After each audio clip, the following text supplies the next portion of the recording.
le Seigneur. Dieu éternel et tout-puissant, dans ta bienveillance, dirige nos actions afin que ton Fils bien-aimé, nous portions des fruits en abondance.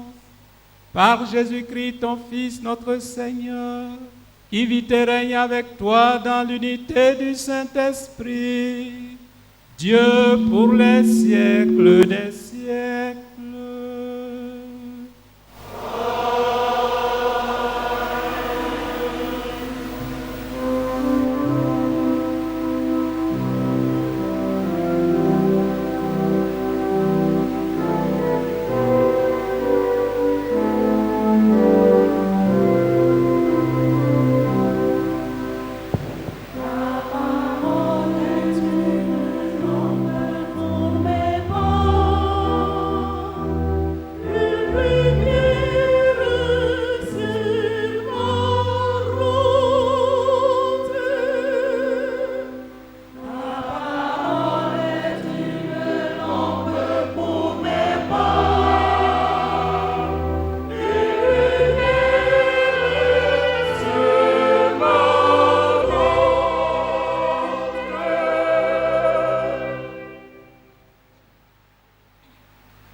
Voici le livre de la parole de Dieu.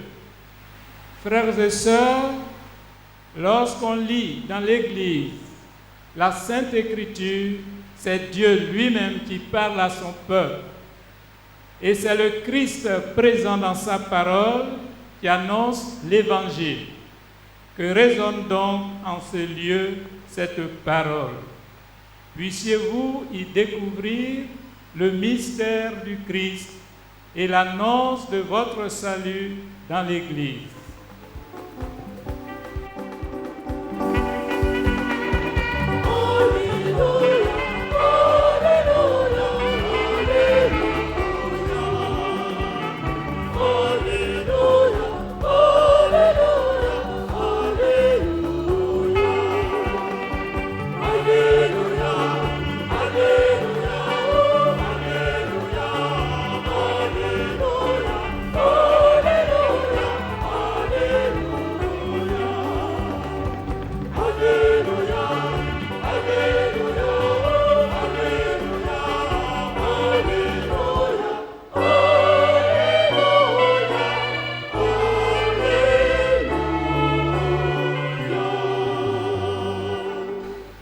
Beaucoup ont entrepris de composer un récit des événements qui se sont accomplis parmi nous, d'après ce que nous ont transmis ceux qui, dès le commencement, furent témoins oculaires et serviteurs de la parole. C'est pourquoi j'ai décidé moi aussi, après avoir recueilli avec précision des informations concernant tout ce qui s'est passé depuis le début, d'écrire pour toi, excellent Théophile, un exposé suivi, afin que tu te rendes bien compte de la solidité des enseignements que tu as entendus. En ce temps-là, lorsque Jésus, dans la puissance de l'Esprit, revint en Galilée, sa renommée se répandit dans toute la région. Il enseignait dans les synagogues, et tout le monde faisait son éloge. Il revint à Nazareth, où il avait été élevé. Selon son habitude, il entra dans la synagogue le jour du sabbat, et il se leva pour faire la lecture. On lui remit le livre du prophète Isaïe. Il ouvrit le livre et trouva le passage où il est écrit: L'Esprit du Seigneur est sur moi, parce que le Seigneur m'a consacré par l'onction. Il m'a envoyé porter la bonne nouvelle aux pauvres, annoncer aux captifs la libération, et aux aveux qu'ils retrouveront la vue, remettre en liberté les opprimés, annoncer une année favorable accordée par le Seigneur. Jésus referma le livre, le rendit au servant et s'assit. Tous dans la synagogue avaient les yeux fixés sur lui. Alors il se mit à leur dire: Aujourd'hui s'accomplit ce passage de l'Écriture que vous venez d'entendre. Veuillez vous mettre debout. Acclamons la parole de Dieu.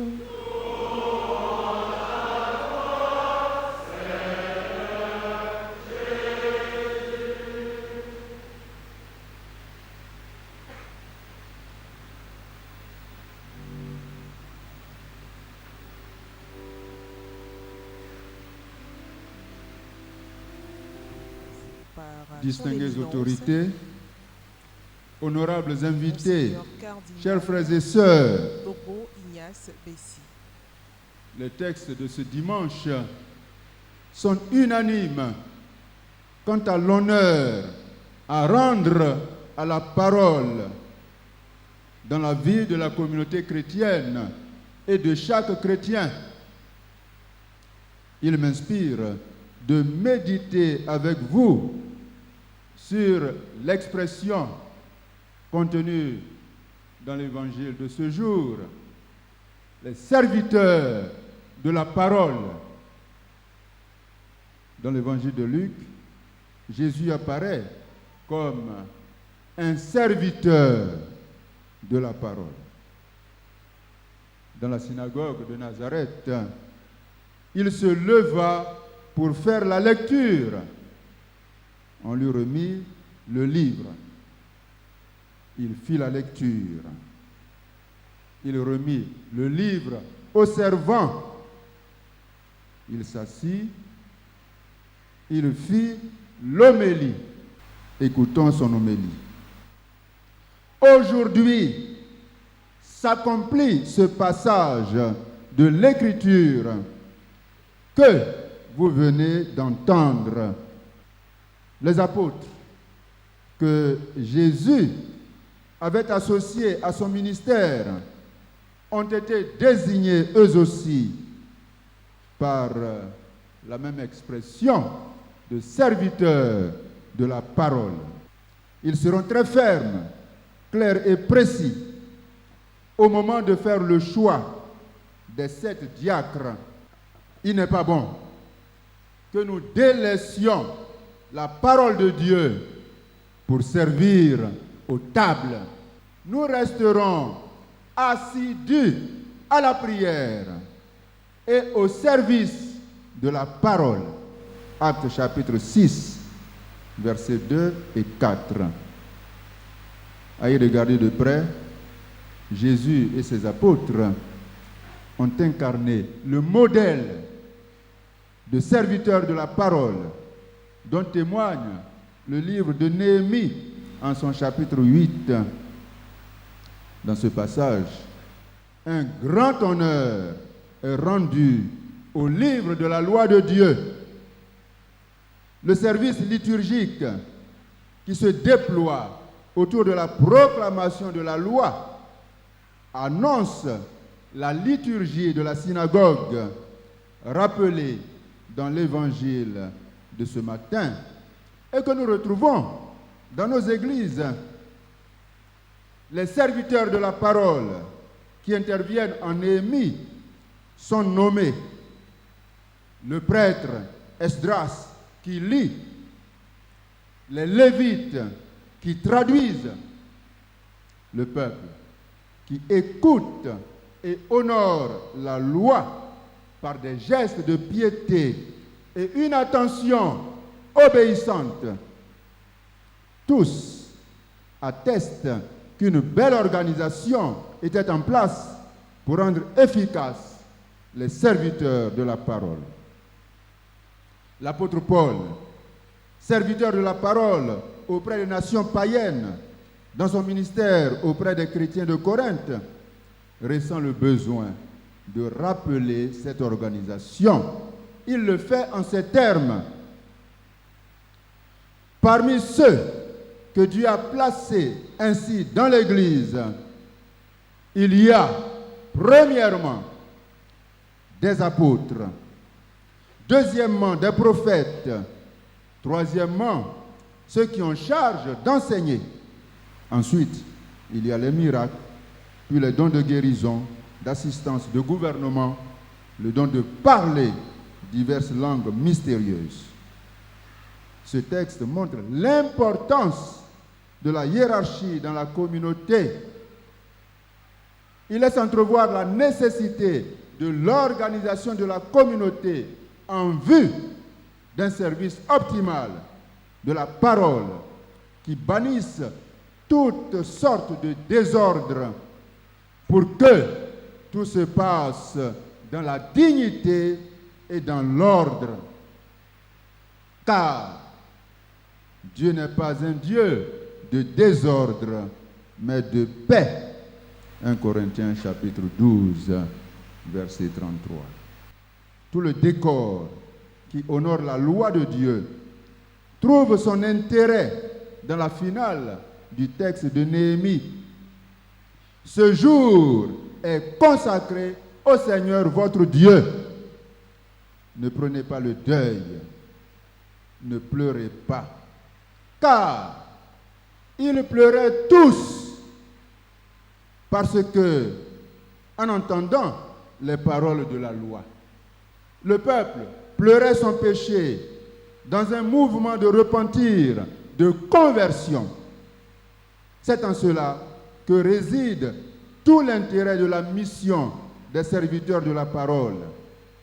C'est donc vers cet intérêt que doit tendre tout serviteur de la parole. La parole de Dieu est comme une épée à double tranchant qui pénètre jusqu'au fond de la conscience de l'homme, juge des intentions et des pensées du cœur. Hébreux chapitre 4. Elle est le glaive de l'esprit, l'épée de l'esprit, qui soigne le cœur en y faisant sa demeure. Car tout près de vous est la parole. Elle est dans ta bouche et dans ton cœur, dira l'apôtre Paul aux Romains. Tout serviteur de la parole doit travailler à l'enfoncer au fond du cœur de la conscience et de la conscience de l'homme pour le faire pleurer et le pousser à la conversion. Servons la parole. Soyons de ceux qui, selon le mot de Paul, peinent à la parole et à l'enseignement. À l'enseignement. Enseignons dans nos communautés chrétiennes. Soyons engagés et ne nous laissons pas accaparer par toutes sortes d'activités qui n'ont rien à voir avec l'annonce de l'Évangile. Il est rare de trouver dans nos communautés une formation assidue autour de la parole de Dieu pour aider les chrétiens à la lire, à la comprendre en famille. De telle sorte que dans nos communautés chrétiennes, le premier livre que nous puissions lire, ce soit la parole de Dieu et non les journaux. Il y a des gens qui ne sortent pas de chez eux tant qu'ils n'ont pas lu tous les journaux qui sont publiés. Mais toute la journée, ils ne liront pas un seul verset de la Bible. Mais tout simplement parce qu'ils ne savent pas le lire, ils ne savent pas le comprendre. Alors il faut les former. Il faut organiser de manière systématique ces formations. Et vous aussi, quand on organise ces formations, il faut y participer. Servons la parole comme membres du peuple saint, investis des charismes divers. Dieu répand à profusion ces charismes dans le peuple, qui ont besoin d'être discernés. Mais ces charismes doivent être mis au service de la parole. Donc vous tous qui avez revêtu le Christ, vous devez servir. Mais cela doit se faire dans l'ordre pour que nous puissions entendre ce que Dieu nous dit. Alors ne soyons pas des serviteurs de la parole qui dansent, qui chantent plus qu'ils n'écoutent.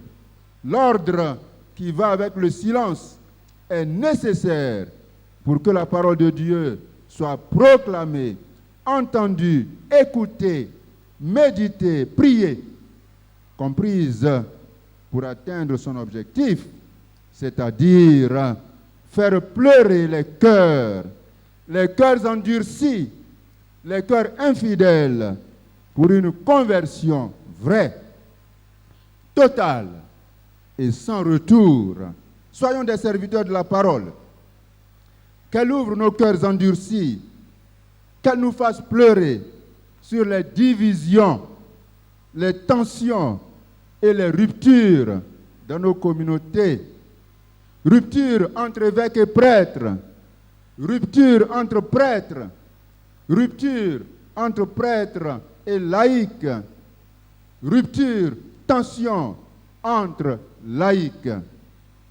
Que la parole de Dieu nous fasse pleurer sur nos divisions, nos tensions et ruptures, et qu'elle nous pousse à une parfaite synodalité missionnaire, synodalité, lieu d'écoute mutuelle. Soyons des serviteurs de la parole. Qu'elle ouvre nos cœurs endurcis, qu'elle nous fasse pleurer sur nos haines, rancœurs et rancunes qui paralysent nos familles, nos villages, nos paroisses, nos églises, notre pays, nous étouffent et nous empêchent de respirer à plein poumon. Qu'elle nous aide à abattre les murs de haine et d'exclusion pour tendre la main à celui qui est différent, à celui qui pense différemment, à celui qui agit différemment, pour une réconciliation vraie qui rétablit la communion et la fraternité. Le pape François parlait de la fraternité universelle. Tous frères. Déjà les CVAV y étaient. Soyons des serviteurs de la parole. Qu'elle ouvre nos cœurs endurcis, qu'elle nous fasse pleurer sur les désordres dans l'échelle des valeurs entre Dieu, l'homme, le pouvoir et l'argent. Qu'elle nous aide à discerner ce qui est le plus important, ce qui est essentiel, et que nous sachions relativiser ce qui est passager et moins important. Dans un monde qui tend à relativiser tout, y compris la loi de Dieu, que le service de la parole soit encore plus soutenu pour aider à faire passer Dieu avant tout. Dieu avant l'homme. Dieu et l'homme avant le pouvoir et avant l'argent. Dans un monde où le pouvoir est la course au pouvoir, la course à l'enrichissement rapide, sans effort, semble divinisée, le service de la parole doit être encore mieux assuré pour rétablir l'échelle des valeurs. C'est dans la mesure où Dieu et l'homme auront la première place que le pouvoir et les richesses auront leur juste place pour la paix des cœurs et la paix dans la société. Chers frères et sœurs, les élections approchent et nous avons peur. Mais pourquoi avons-nous peur? Pourquoi avons-nous peur? Parce que les élections approchent. Les élections, c'est quoi? C'est quoi les élections? C'est prendre un bout de papier et mettre dans une corbeille pour dire, moi, c'est celui-là que je veux. Est-ce qu'on a besoin d'avoir peur pour ça? Mais nous avons peur parce que nos cœurs sont mauvais. C'est parce que nos cœurs sont troubles. C'est pour cela que nous avons peur à l'approche des élections. Nos intérêts privés passent avant tout,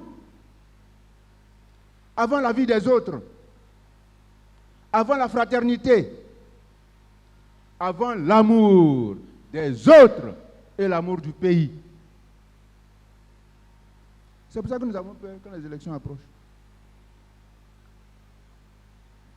Dès lors que nos cœurs sont mauvais et troubles, l'adversaire politique devient un ennemi à abattre. Nous n'envisageons que la victoire à tout prix et la victoire à tous les prix, comme si après les élections, la vie s'arrêtait. Et au besoin, en piétinant nos adversaires et en écrasant tout sur notre passage.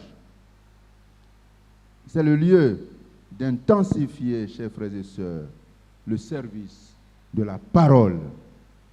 Qu'elle nous fasse pleurer sur nos égoïsmes et notre propension à la violence, à la corruption, à la tricherie et à la fraude. Qu'elle nous fasse pleurer sur nos misères humaines qui nous rendent esclaves du pouvoir, esclaves de ses privilèges au détriment de l'amour de Dieu et de l'homme. Qu'elle purifie nos cœurs de tous les désordres et nous aide à vivre l'élection de 2025 dans la justice, le respect sans faille des droits, la transparence, la réconciliation des cœurs et la paix. Servons la parole. Mettons la parole en pratique. Ne nous contentons pas de l'écouter. En cette année jubilaire, mettons notre espoir dans la parole du Seigneur en disant avec le pape François, qui reprend lui-même le psaume, Seigneur, j'espère en ta parole. Seigneur, j'espère en ta parole, qu'elle illumine mes pas et me conduise sur le chemin qui mène à ton royaume, chemin de réconciliation, de justice et de paix. Amen.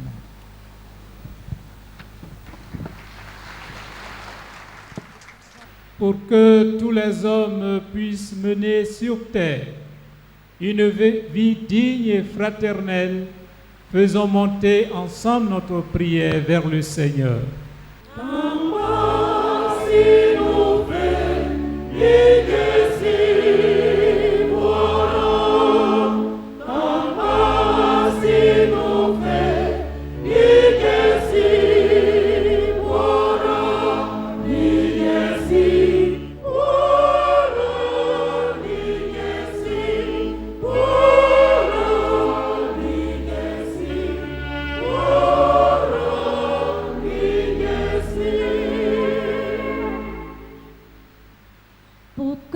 Pasteurs de l'Église catholique en Côte d'Ivoire œuvrent sans cesse pour sa croissance spirituelle et pour son autonomie. Prions le Seigneur.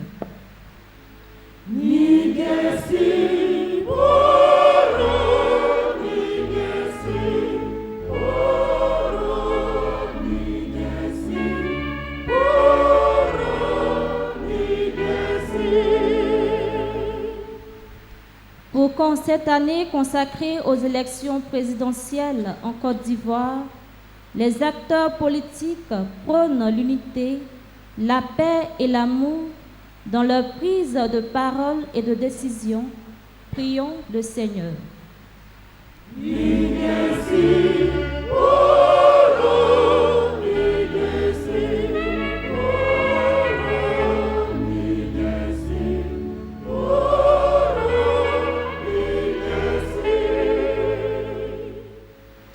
pour qu'en cette année jubilaire, les prisonniers, les exilés de guerre et les familles divisées connaissent la joie du pardon et de la réconciliation vraie. Prions le Seigneur.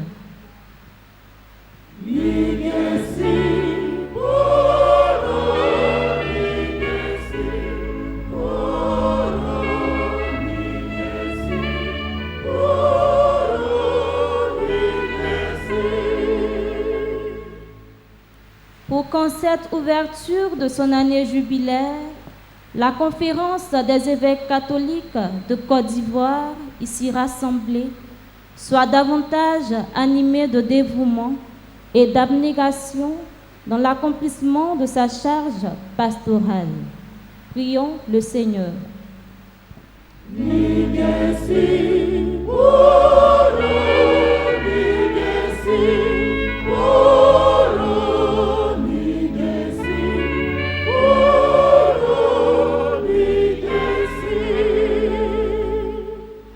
Pour que les résolutions prises en cette 126e Assemblée plénière soutiennent la vie de l'Église catholique en Côte d'Ivoire et aident ses fidèles à être de véritables pèlerins d'espérance par des actions qui prônent l'autonomie, l'unité et la paix.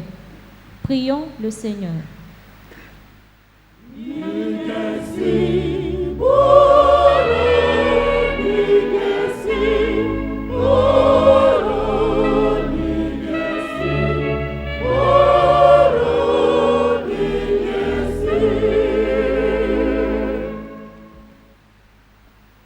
Dieu qui sait toutes choses, tu vois tous les besoins de notre vie humaine.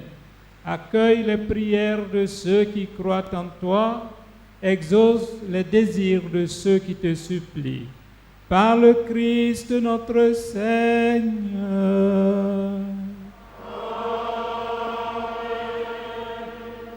Communiqué. Pèlerins de l'espérance, ravivons l'espérance dans l'Église et la nation ivoirienne. Votre pensée vous a égaré loin de Dieu. Une fois converti, mettez 10 fois plus d'ardeur à le chercher. Car celui qui a fait venir sur vous ces calamités fera venir sur vous la joie éternelle en assurant votre salut. Baruch chapitre 4, versets 28 à 29. Préambule. La 126e session ordinaire de la conférence des évêques catholiques de Côte d'Ivoire, s'est tenue du 20 au 26 janvier 2025 à Bandoko, dans la province ecclésiastique de Bouaké, sous la présidence de son Excellence Monseigneur Marcelin Yao Kwadio, évêque de Daloa, président de la CECI. La cérémonie d'ouverture a été marquée par les allocutions du maire, M. Ouattara représenté par son troisième adjoint, M. Kwasi Kra, du premier vice-président du conseil régional du Comte-Togo, M. Kosonou Kwasi Ignace, du préfet de région, préfet de Bandoko, M. Kwadio Bangbo André, du nonce apostolique, son Excellence Monseigneur Mauricio Rueda Bels, et du président de la CECI.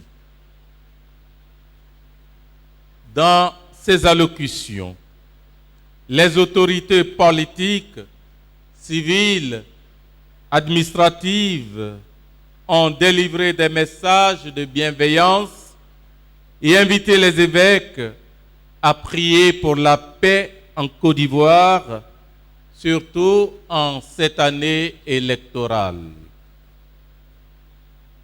Après avoir réfléchi dans la prière aux questions qui concernent l'Église et l'État, les archevêques et évêques de Côte d'Ivoire invitent les Ivoiriens et tous les habitants de ce pays au repentir et à raviver l'espérance dans l'Église et la nation ivoirienne.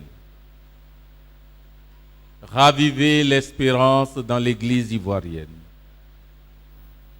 Les archevêques et évêques catholiques de Côte d'Ivoire remercient le Saint-Père, le pape François, pour l'année jubilaire de l'espérance décrétée avec la bulle d'indiction Spes non confudit, l'espérance ne déçoit pas, et exprime le souhait que cette année jubilaire soit pour chacun et pour tous un moment de rencontre authentique et personnelle avec le Seigneur Jésus, la porte, confère Jean 10, 7, 9, et le salut. L'espérance a un nom, un visage, une voix et des mains. C'est Jésus-Christ. Il nous précède au cœur du monde et nous envoie au cœur de notre monde. Il nous dit, je vous attends au cœur du monde. Soyez en paix et rayonnez la paix. Écoutons-le. Il nous dit, soyez ferments de ma justice. Où vous êtes, j'y suis. Écoutons-le. Il nous dit, soyez nourris de ma parole. Au cœur du monde, soyez ma voix. Écoutons-le durant cette année jubilaire et électorale. On fait les réflexions des pensionnaires de l'hôpital Saint-Camille de Bondoukou. L'Église est donc appelée à annoncer partout et à tous le Christ comme l'espérance. Première lettre de Paul à Timothée, chapitre 1, verset 1. Le Christ est l'espérance de l'Église pour nous sauver du péché et de la haine. Le Christ est l'espérance de l'Église pour nous réconcilier avec Dieu et les uns avec les autres. Confère Romains, chapitre 5, verset 10. Dans nos luttes et nos divisions fratricides. Le Christ est notre espérance parce qu'il est notre unité et notre paix. Confère Philippiens, chapitre 4, verset 7. Une année jubilaire est nécessairement un événement tridimensionnel exigeant des réflexions rétrospectives sur le passé, une appréciation du présent et un élan vers le futur avec confiance et espérance en Dieu. Les archevêques et évêques de Côte d'Ivoire prient et espèrent que les fruits de cette année jubilaire, qui coïncident avec le jubilé d'or de la CECI, contribueront très certainement à la construction d'une meilleure communauté religieuse et politique. Ainsi, la recherche du consensus, l'écoute des besoins des uns et des autres et la gestion transparente du bien commun entre les différentes couches sociales et religieuses y trouveront leur place.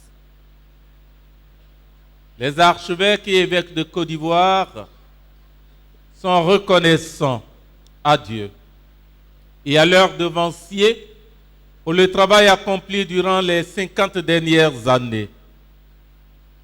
Ils sont reconnaissants à son éminence, Monsieur le cardinal Jean-Pierre Coutois, qui, malgré son retrait de la gouvernance de l'archidiocèse d'Abidjan, a accepté la charge d'administrateur apostolique, c'est des plénats du diocèse de Mans. Ils expriment aussi leur gratitude au Saint-Père, le pape François, d'avoir donné à l'Église de Côte d'Ivoire un nouveau cardinal en la personne de Monseigneur Ignace Bessi Dogbo. Tout en priant pour le nouveau cardinal, ils continuent de promettre leur loyauté au Saint-Père et à chercher de meilleurs moyens d'approfondir la communion au sein de la conférence, au sein des diocèses et des paroisses, et leur engagement dans la tâche de l'évangélisation des peuples. Les archevêques et évêques de Côte d'Ivoire remercient le pape François et le nonce apostolique en Côte d'Ivoire pour la voie de la repentance et de la réconciliation qu'il propose pour retrouver la communion pleine et entière partout où elle est mise à mal. Aussi, s'engage-t-il comme un seul corps à promouvoir dans la prière et l'action ce chemin de repentance et de réconciliation, spécialement dans le diocèse de Mans. En effet, la prière ne sert à rien si elle n'est pas accompagnée d'action. Dans la foi, la charité et l'espérance qui caractérisent chaque chrétien. Il les invite les prêtres, les religieux et religieuses, ainsi que les fidèles laïcs du Christ, en tant que pèlerins de l'espérance, à fixer leurs yeux sur le Christ en croix et à remettre l'Église et la nation ivoirienne dans les mains de Dieu. Car si le Seigneur ne bâtit la maison, les bâtisseurs travaillent en vain. Si le Seigneur ne garde la ville, c'est en vain que veillent les gardes. Psaume 126, verset 1. Normes complémentaires. La ceci s'est aussi penché sur les normes complémentaires. En effet, après la promulgation du Code de droit canonique, le 25 janvier 1983, le législateur a donné la possibilité aux conférences épiscopales d'édicter des normes complémentaires concernant un certain nombre de canons. La ceci a analysé ces normes qui, après la recognition du Saint-Siège, seront promulguées pour l'Église en Côte d'Ivoire. Raviver l'espérance de la nation ivoirienne. Il ne fait aucun doute que la nation ivoirienne se trouve à la croisée des chemins en cette année jubilaire qui est aussi l'année de l'élection présidentielle. La manière dont les filles et fils se comportent pendant cette période est déterminante pour sa survie. L'élection présidentielle d'octobre 2025 approche à grands pas. À ce sujet, les archevêques et évêques de Côte d'Ivoire adresseront incessamment une lettre pastorale à la nation. Mais déjà, ils prennent acte de l'engagement du président de la République à garantir des conditions équitables, transparentes pour tous les candidats aux élections. En outre, Ils exhortent la commission électorale indépendante à tout mettre en œuvre pour garantir des élections libres, équitables, transparentes, crédibles et inclusives, afin d'accroître la confiance des citoyens dans le processus électoral. La politique étant une noble vocation pour la gestion du bien commun, la Conférence des évêques catholiques de Côte d'Ivoire encourage les acteurs politiques à respecter les valeurs d'intégrité et de décence. Elle condamne fermement toutes les formes de vente et d'achat de vote qu'elle considère comme illégales et inadmissibles. Aussi, conseille-t-elle à tous les acteurs politiques et aux électeurs de s'en abstenir.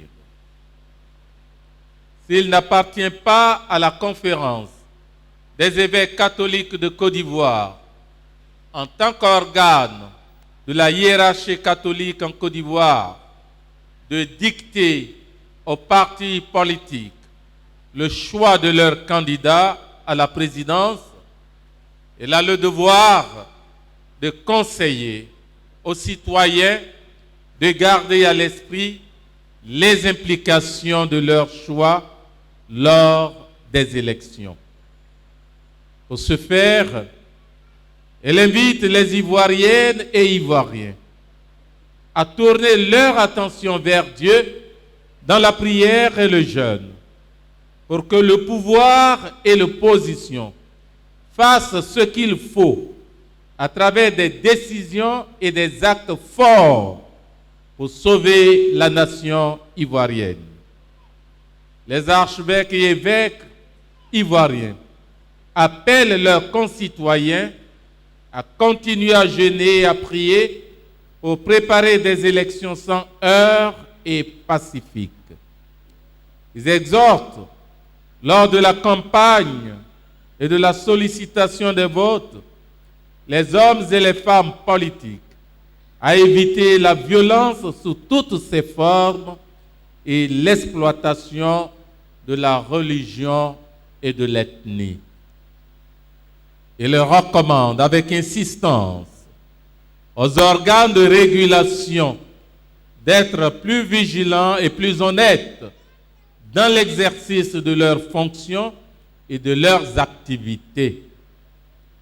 Cette recommandation exige d'eux intégrité et résistance à toutes les tentatives de corruption et de pression, et éviter ainsi de compromettre leurs responsabilités éthiques envers la nation. Ils appellent fermement au respect de la séparation des pouvoirs, c'est-à-dire le pouvoir entre l'exécutif, le législatif et le judiciaire. Si le Christ est notre espérance, alors faisons-lui de la place pour qu'il oriente et dirige tous les aspects de notre vie collective, y compris l'élection de nos dirigeants, la gestion des conflits.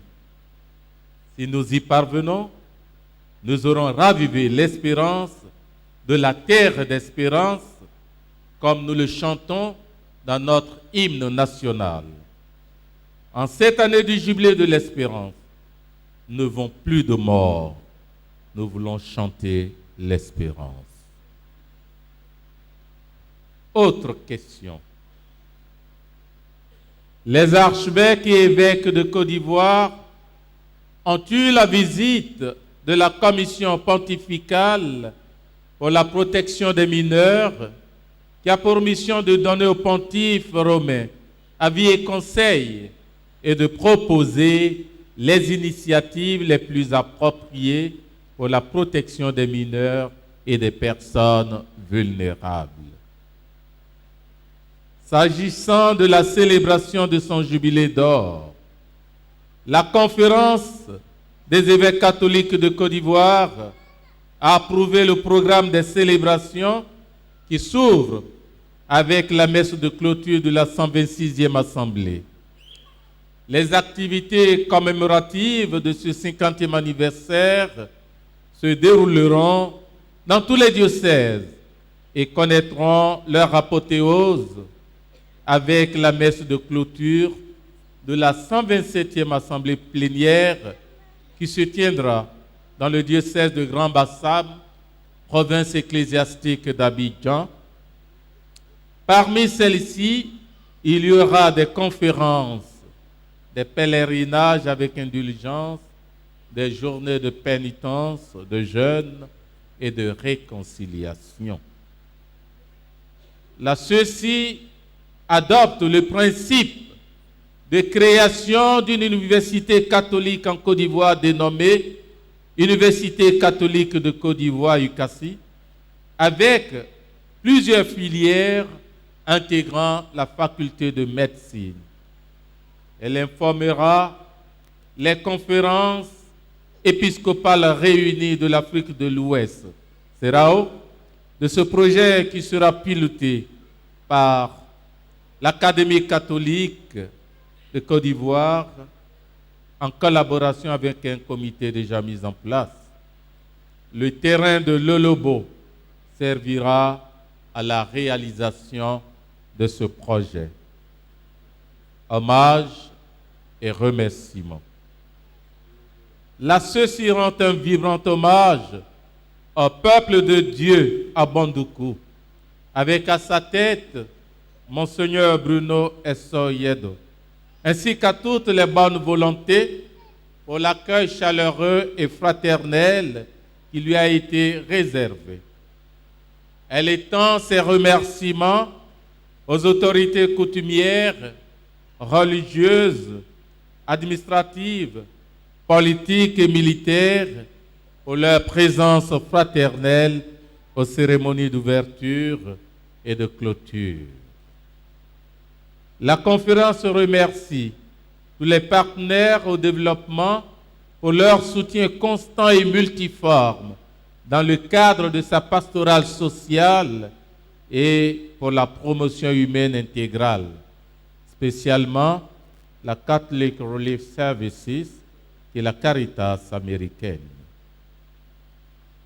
Ceci exprime sa profonde gratitude au corps préfectoral, au premier vice-président du conseil régional, au conseil municipal, aux forces de défense et de sécurité, ainsi qu'au brave peuple de Bandoukou pour l'hospitalité et les commodités mises à sa disposition pour le déroulement réussi de sa 26e session.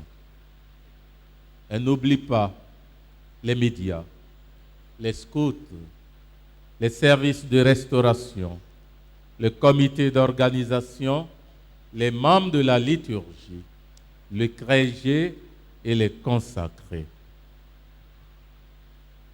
Ceci présente ses sincères condoléances au ministre d'État, ministre de l'Agriculture et du Développement rural, à l'occasion du retour à la gloire du Père éternel de Dame Abenambois, sa mère biologique. Elle lui exprime sa proximité spirituelle et lui assure ses ferventes prières pour son repos éternel.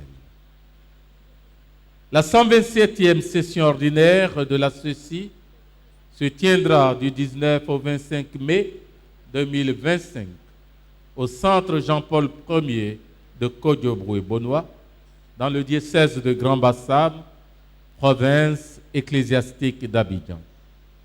Fait à Bandoukou le 26 janvier 2025 pour les archevêques et évêques de Côte d'Ivoire, le président Marcelin Yao Kwadio. Le Seigneur soit avec vous. Et avec votre esprit. Nous sommes le corps du Christ et chacun de nous en êtes membre, vous qui êtes son peuple.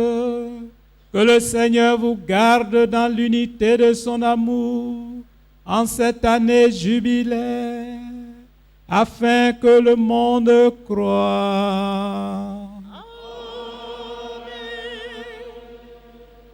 Nous sommes tous appelés à la sainteté, vous les religieux, les fidèles laïcs et le peuple de Dieu tout entier. Encouragez-vous mutuellement à vivre selon la lumière de l'Évangile.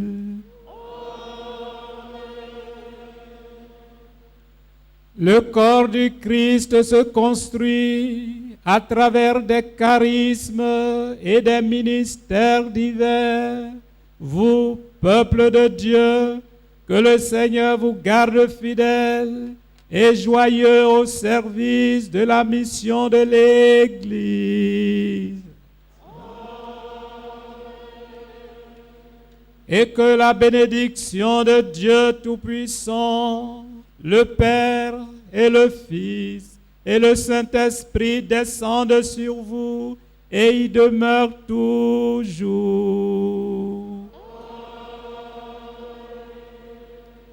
Avec la grâce de Dieu, je déclare solennellement clos les travaux de la 126e Assemblée plénière de la Conférence des évêques catholiques de Côte d'Ivoire et je procède au lancement des activités du Jubilé d'or de l'existence de la dite conférence.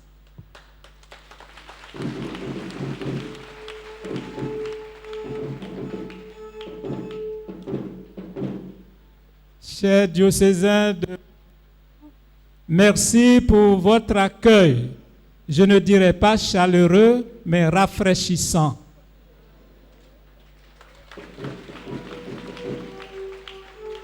Vous êtes un peuple qui a de la considération pour l'homme. Merci. Allez dans la paix du Christ.